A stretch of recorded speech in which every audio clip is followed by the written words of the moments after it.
Hello, everybody. Welcome to the Sense of Things and another week and a week after inauguration. So, on today's show, Ron's going to give us a little update on our friends, the Florida men. He's got some great articles on that, and you just have to kick off the new year. We haven't done it yet, so we had to get into our Florida mans for the year. In addition to that, Ron's going to talk about leading economic indicators. One of the things that used to be a good predictor of recessions, but has not been for the last 24 months. It's been in the negative. So we'll talk a little bit about that. And then I'm going to give you an update on our last show where we talked about some market moving events going into the inauguration. Now let's talk about the backside of that, what's been going on this week. So hold on. We'll be right back on in just 1 second.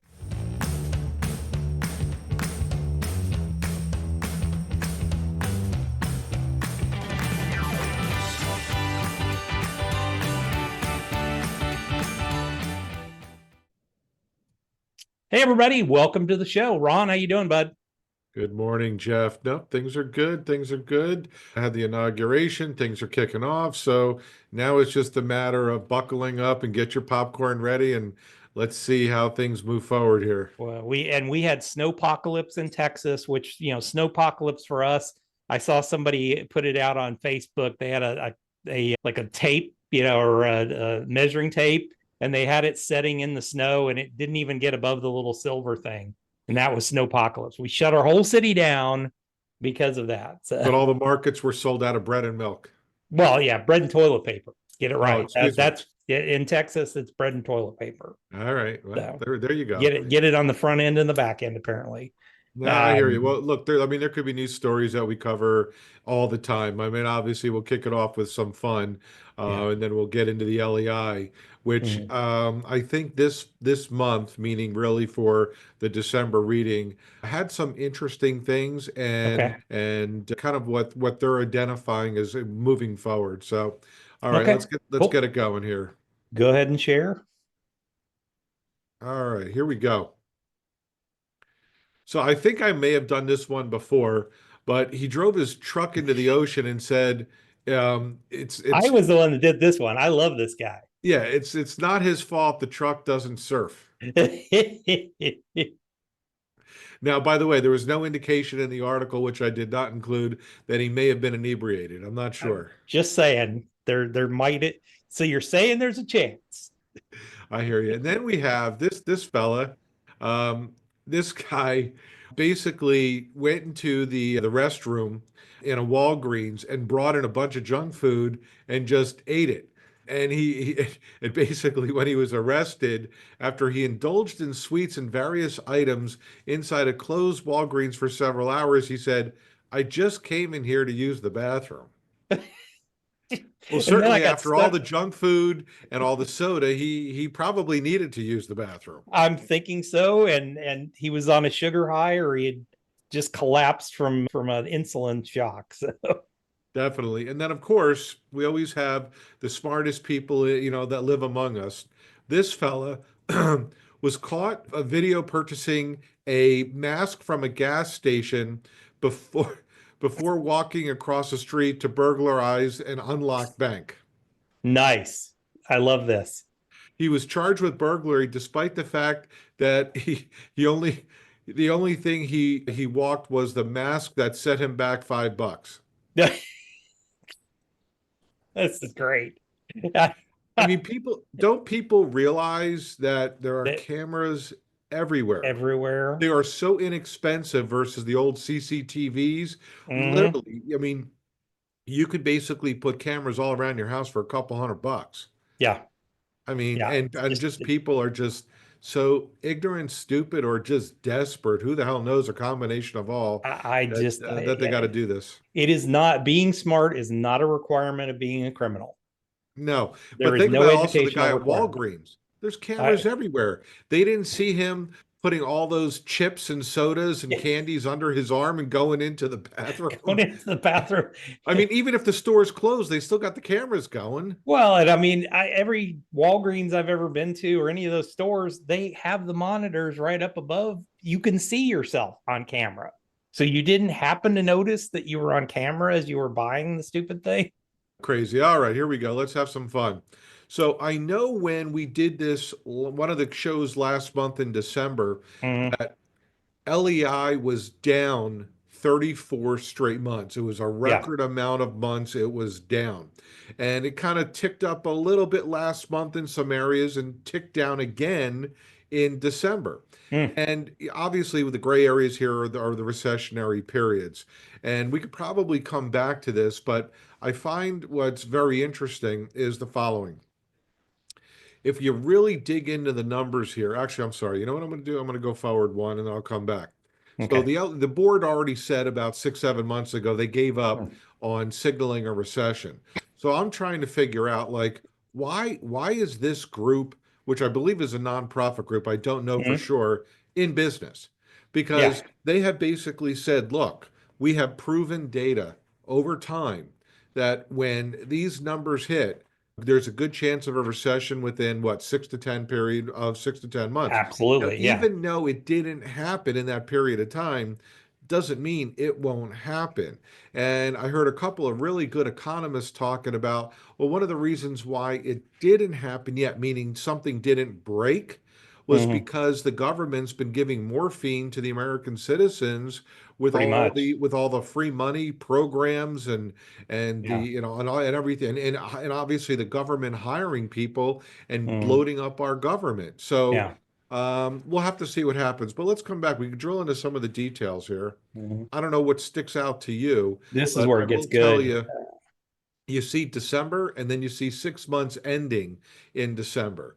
And Yeah. if you notice, December, the ISM orders here have just been in just a steady downcline. Mhm. And ISM is the manufacturing, and I know you had some numbers before on PMI and ISM, Yep. and that's the most troubling to me. Whether or not the new administration thinks that, like what happened, try to do 8 years ago, bring that manufacturing back. This has been ominous.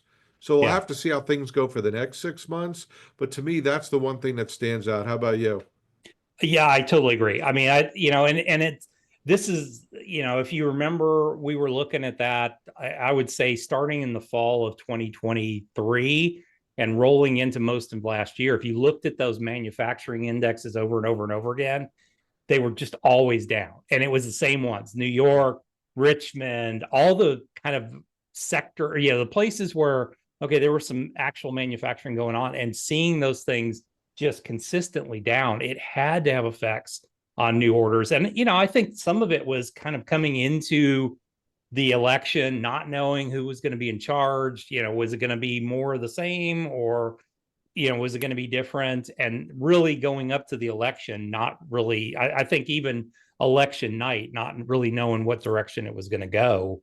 Yeah, I think a lot of these companies just started pulling back and saying, you know what, we're just going to hunker down. It's going to be interesting. I mean, this still rolled through December though. So Yeah. are we going to see a shift now after the inauguration? I think the thing that the thing that I was reading this week, I forget if it was in the Wall Street Journal or Financial Times, where they were talking about all these companies have set up like a Trump war room just so that they can understand. They've got people that are just reading all the executive orders and then trying to figure out, okay, well, how does this affect us? What should we Yep. do? How do we work around that? So I think probably a little bit more of the same here, at least for the next several months, would be my guess. So January, I mean, it's pretty much done at this point. They're in the middle of all that. Inauguration didn't happen until the 20th. So I would say January there. I would say February's numbers are really going to be the most telling of is that righted the ship a little bit. Yeah, but the other thing that kind of also stands out are the the building permits, private Yeah. housing, because even though it was slightly down in December, I mean, it's basically been flat for the Hmm. last 6 months. And I don't know what the administration could do about mortgage rates because they're only slightly affected by the Fed rate. So, Hmm. and you got the 30-year fixed over 7%. Yeah. So if they're going to stay over 7%, even with all the home builders, they may be sitting on land, but they're not going to be building spec housing with over 7% mortgage unless they're Yep. going to do financing on their own, which we've talked about. But even so, building permits are basically flat, so it's not Mhm. growing at all, and we have a Yeah. housing problem. Yeah, and now have even a bigger housing problem in Southern California. Yeah, I mean, you're talking about and how are they even going to remotely rebuild at this point with A all the 5 to 10 year, regulations? Yeah, it's 5 to 10 years. yeah, at least. And we're not talking, yeah, it was a lot of really rich people, but there was a lot of just average Joes that had houses that were, built in the 40s and everything else. They're never going to be able to rebuild that. There was a lady I saw interviewed on the news the other day that or I think it was in a news feed on my phone or something. She had a restaurant that had been there. It was a former home that was built in the 1930s and it got wiped out in Oh, Malibu. easily. And she's like, I'm never going to be able to rebuild because it was grandfathered in, but now with the new rules, she's like, I'm never going to be able to rebuild. So Well, even not if only I that, get but a the lot of insurance money. people couldn't afford to put on the steel roofs, put Yep. on the fire retardant on paint on the side, put in the Yep. double pane glass. You know, Yep. that people couldn't afford to do that because number one, they couldn't afford the upgrades, but number two, they couldn't afford to move because where are they going to move to? Yep. Housing is so expensive, insurance is so expensive, and now think about it. What insurers, even though they've been fleeing left and right out of California for the last 20 years, what insurers moving forward are actually going to stay in California? That can even afford to stay in California. And Yeah. actually, from what I understood, I just heard this from a couple of different sources in the last couple of weeks that there were insurers that wanted to come in the Mm, last 5 years, but they were like, we can't do it at these premiums. They yep. have to do it at Y premiums. And the state insurance board said, no, you can't. If you want to come in, you have to charge the lower premium. So just a couple more. I just wanted to go back to this one here. So this being our last slide on this, kind of how they basically called off a recession. I think the Mm, couple of things that are very interesting is the 10-year got all the way up to 4.8 and then scaled back to 4.6. It's been kind of mm. vacillating around there. A lot of people, we always talk about the 10-year being the North Star with all this. I think it's going to be very interesting to see what happens here because I think if housing stays stagnant, I think that could be a potential catalyst, right? For if people start losing jobs and whatever happens with immigration, we could have a housing problem. Yeah. Yeah, and I think it's interesting. We've been talking about government workers and things like that, about people being hired by the government, and then now with the government kind of demanding that people get back to work in offices and things like that. That's going to be an interesting thing because, let's say you were a federal government employee that's employed out of Washington and you were able to work from home. So why would I live in expensive Washington? I could live maybe in Western Virginia or anywhere in the world.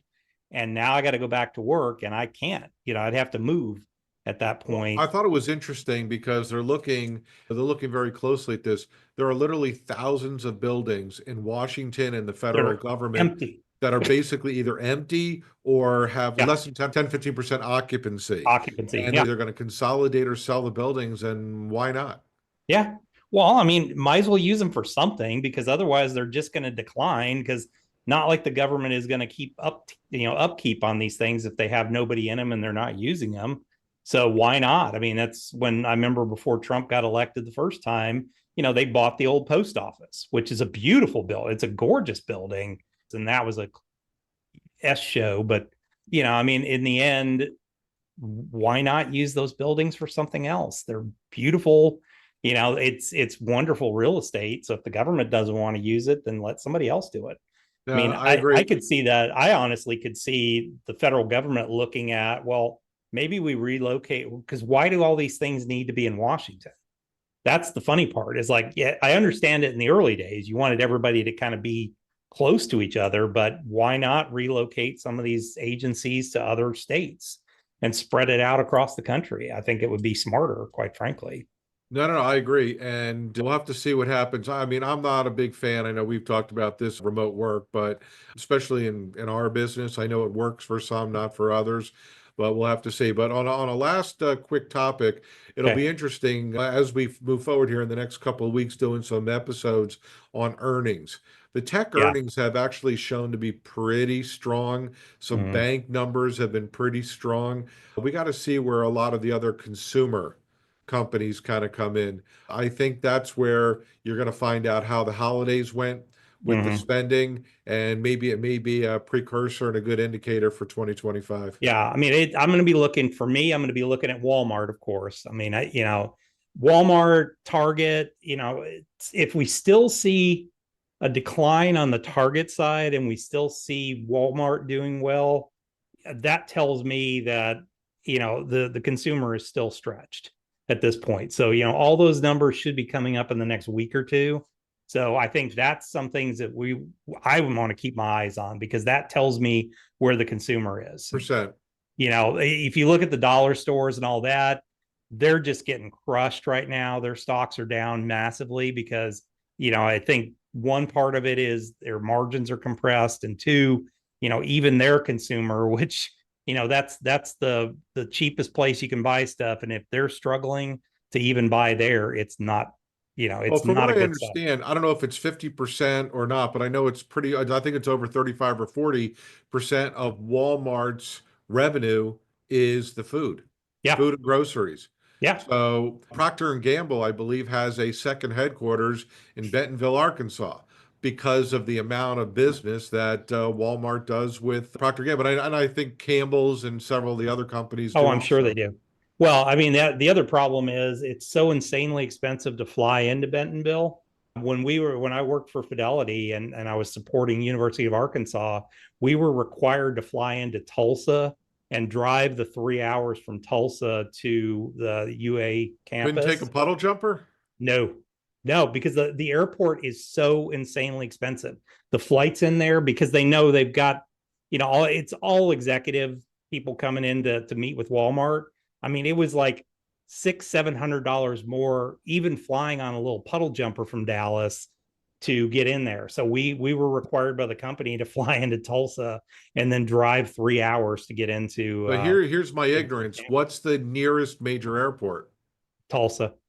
Seriously, okay. Yeah, that it is the cold. I mean, you could fly into to Little Rock, but I mean, Little Rock's like 4.5 hours from the UA That makes campus, sense. and not a real fun drive. I mean, the other one isn't fun, but seriously, not a fun drive. Right. Now Well, I let get it. me let me share a little bit of what I was thinking about today. So I started looking at, if you remember the slides from the last show, it was market events moving into inauguration. And the first thing I led off with was executive orders. And this is interesting. And I'll share another screen here in a second. But so far, I think the intention is for President Trump to sign like 225. He signed somewhere around 26, 27 so far. So he's going to be signing, but quite a bit. But interestingly enough, and I'll show you this chart from online here, the most in history of executive orders, because remember we had that little chart a week ago and we were like, oh, Jerry Ford, Nixon, and all that. There was actually a swath of time from McKinley through Franklin Roosevelt where it was the highest amount of executive orders. I thought this was more of a new thing. It actually was a thing between the turn of the century, 20th century, up through Truman's administration. It was ridiculous and off the charts. So the Yeah, two but don't big, forget, very quickly to interrupt, yeah, both of those were dealing with world wars. yeah, of course. Yeah. So, I mean, it makes a lot of sense. They were using this, but I just, I thought this was more of a, an occurrence that happened in more current times where it was like, I just don't want to deal with, Congress and all that. I want to get my agenda going. But yeah, Franklin Roosevelt, 307 on average per year. So, I mean, he was dealing with the Great Depression, trying to get everything, the ship righted, and a major world war. So I mean, it makes sense that he did a lot. Woodrow Wilson, same thing. 225. We really didn't get into though the war until 20 or 1916. So we were really only at war for a couple of years in that time period. So that may not be the biggest or the best excuse. Sometimes I think it's just an excuse to kind of use the executive for more power than they need. Let me go back here for a second. Whoa. Trying to get out of here, and I want to show this chart that I got off of. And this is off of, it's the Presidential History Project, and it's UC Santa Barbara. So it's the American Presidential or American President Project. Can you see that, Ron? Barely. Okay. You could probably describe it. Okay. So going back to our very first president. So this looks at every single president since the beginning of time. George Washington, 8 total orders. So he did 1 per year his entire time in office. He was there for 7.85 years. Going forward, it wasn't really much until we got to Ulysses S. Grant. And, it makes a lot of sense. Another wartime. Coming out of actually post-war. Yeah, Civil War period, restoration and all that. Makes sense. I mean, he was there for 8 years and he did a lot of stuff during that time period. Then it kind of fell out of favor again for a few years. And then after McKinley was killed, Theodore Roosevelt coming in, he was the first that really had the first 1,000 executive orders over his 8 years of presidency, the most up to that time on average per year, 145 per year. And then it was every president after that for the next 30 years or 40 years. Yeah, that's the track record. Yeah, Taft, 724, Wilson, 1803, Harding's 522, 1203, which it was really surprising for Coolidge, because Coolidge I saw as more of a kind of keep the government out of stuff. But he actually was one of the highest during that period. And then, of course, Roosevelt, 12 years in, of course, 3,721. He holds the record for the most, and he holds the record for the highest average, for now. 107. Then it kind of fell out of favor again. It stayed in that 300 range until we got to the current era. And surprisingly enough, our last 3 presidents, Trump 1, Trump 2, and Biden, actually have been some of the lowest, which, it seems like it's been covered more, but they've actually been the lowest, and they've kept the average relatively low in comparison over the, when we look at the history of presidents from that point. Gotcha. So crazy. We talked about, Israel-Hamas ceasefire and hostages coming home. It is official. The first one started coming home on Sunday before. Jeff, you want to expand that screen? Okay, let me do that. Better? Well, eventually. Here we go.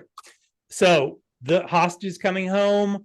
I do not believe that Hamas is going to, there's enough crazy little factions of them and Islamic Jihad that I just do not see them following through with this. I mean, you already had somebody go into a market in Tel Aviv and stab a whole bunch of people. I just think there's not just one group that you're dealing with. You're dealing with a whole bunch of different factions, and a lot of them do not want to have a ceasefire. So this whole 60-day period, I think, is going to be very tenuous.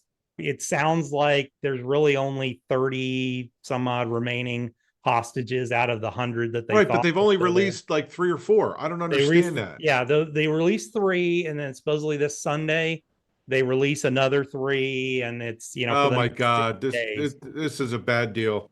Yeah, and it's like 100 Palestinians for 1 hostage. And yeah, I know. I'm telling you, Hamas got what they wanted out of this. Yeah, I know, which is what they always do. And a lot of these guys are ones that were. I'm reading Trey Yingst's book now, Bloody Saturday, I think it's called, or Black Saturday, and it's really good. If you really want to understand what went on during the October 7th, you really need to read that book, because he was right in the middle of all of that, reporting for Fox during that time period. And he really did an excellent job of interviewing really both sides of the equation, of all the people, from both the Palestinian view and from the Israeli view. And it's a really good book describing all that went on. And a lot of these people that they're returning are people that were captured during that attack. So they're basically giving away people who were murderers for getting their people back. Just heard last night that Trump has threatened sanctions on Russia if they keep trying to bombard, the power plants and stuff like that, which, I think that's the only way you're really going to get Russia to step back a little bit, is to slam them with some pretty big sanctions, and specifically their oil and all that, because that's where they're making money at this point. So that, I think, is going to be interesting. And then sanctions, but then enforcing those sanctions, I think that's going to get the parties to the table, and hopefully that conflict starts to cool down a little bit, because we are pouring billions of dollars into it every month. And I hate to say it, I have no faith, but Yeah, I don't either. I'm hopeful, but no faith. Yeah, I hope, the reality is it could very well be Putin pulls back just so he can lick his wounds a little bit and then go from there. It'll be interesting, the relationship, whatever you want to call it, with North Korea and Kim Jong-un, that Trump has with Kim Jong-un sometimes, of, can he put pressure on him to pull back his soldiers at that point. Another thing that we had, the big talk was drill baby drill. Well, I think it's not only going to be drill baby drill, but nuke baby nuke, with that introduction, and we'll talk about that in a second, the introduction of $500 billion investment from SoftBank. We'll see if that happens. I think it will. I mean, they're already building this stuff in Texas. I mean, there's a big. I know, but they know how Trump likes big numbers, so. Yeah, well, I mean, its initial is 100 billion, but I mean, $100 billion, that's not too bad. And at least if we can start to get our heads around AI and get ahead of the world in that, and be the leader in AI, I think it'll happen. And like I said, they're putting their money where their mouth is here in Texas. Now, the problem is these type of data centers and things like that require massive amounts of power. And yes, we've got lots of natural gas. Yes, we've got lots of coal. We can drill baby drill and get, the oil prices down, but we're going to need something else. And, I mean, the rest of the world is nuclear. If you look at Europe, which is very green and everything else, they have massive amounts of nuke plants in Europe. And it was funny because a few years ago, they decided to start shutting those down because, they were concerned about all this. And then with the Putin situation, they fired those nuke plants back up because they need to do that. And well, it also takes 10 years, I think, to build a new one, yep. Even with all the technology and everything else. So it's not like the power is, snap your fingers and you could, you're going to be there. It's going to take time. Yeah, it's going to take time. And I think a big part of that is, the good part is we've gone so far from the 3 Mile Island type plants that were very inefficient. Even here in Texas, our largest plant, Comanche Peak, I mean, it was built like in 81, I think is when it went online, 81, 82. So that was the last plant that I'm aware of that's been built here in the country. So technology has moved so far ahead at this point, and they can build them a lot smaller and a lot safer now with better technology than they ever could before. So I see that as the future, whether, environmentalists like that or not. I just see it as the future at this point. So, I think those are the things that I'm looking at after the inauguration that are having some major effects. Of course, interest rates are still going to be hanging out there.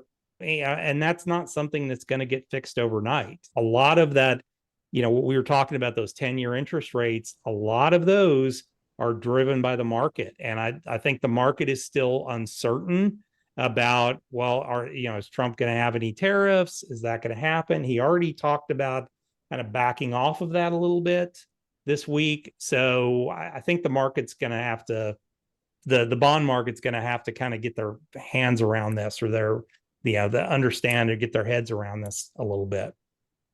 I hear you. Well, like I said, a lot of the Trump stuff, we'll have to see how it pans out. And yeah, the Israeli-Russian thing, I'm hopeful, but I don't have a lot of faith. Yeah, I do. I hope we get back to a world where we don't have a whole bunch of major conflicts. I mean, the good part is I think, in the first few hours when he was being interviewed by the press while he was signing some stuff, they brought up Israel, and he was very blunt and said, that's their conflict. It's not ours. So they need to resolve it themselves. We're there to support them as an ally, but I hope that we don't have to put soldiers on the ground or anything like that. We still don't know what's going to happen with Syria, because that's a whole crazy mess now too, but I think the biggest part is most likely I would see sanctions on like Iran and things like that, which will stop the money flow going out of there into some of those crazy places that, people are launching rockets out of. So hopefully that will, calm things down a little bit in the Middle East. It's never going to. Thank God we don't need an Iron Dome. Yeah, I know. That I was reading in Black Saturday, and just the level of that, and the fact that every child is taught, if you hear a rocket, just dive to the ground. That's just not. That's not a life I would Couldn't imagine living like that. Yeah, or having your neighborhood bomb shelter. I really don't want to have to live in a place where I have to have a neighborhood bomb shelter. I gotcha. Well, when Texas succeeds from the Union, then you could start building your shelters. No, they don't want us to succeed, or they don't want us to secede at this point. So yeah, we're not going anywhere anytime soon. I hear you. Okay. Well, cool, man. Thanks a lot for putting your stuff together, Ron. And folks, we are here for you. So make sure you subscribe to the channel. Make sure that you are watching every episode, because we're going to be on this. We're going to be watching this stuff, as we go in here. Certainly with Ron's talk about the LEI today, we certainly need to see, probably starting in February, what those numbers are going to look like, and keep your eyes on the earnings reports coming out, because I think it's going to be an interesting, kind of finger in the wind to see where the winds are going at this point. So thanks a lot, and we'll see you guys back here the very next time.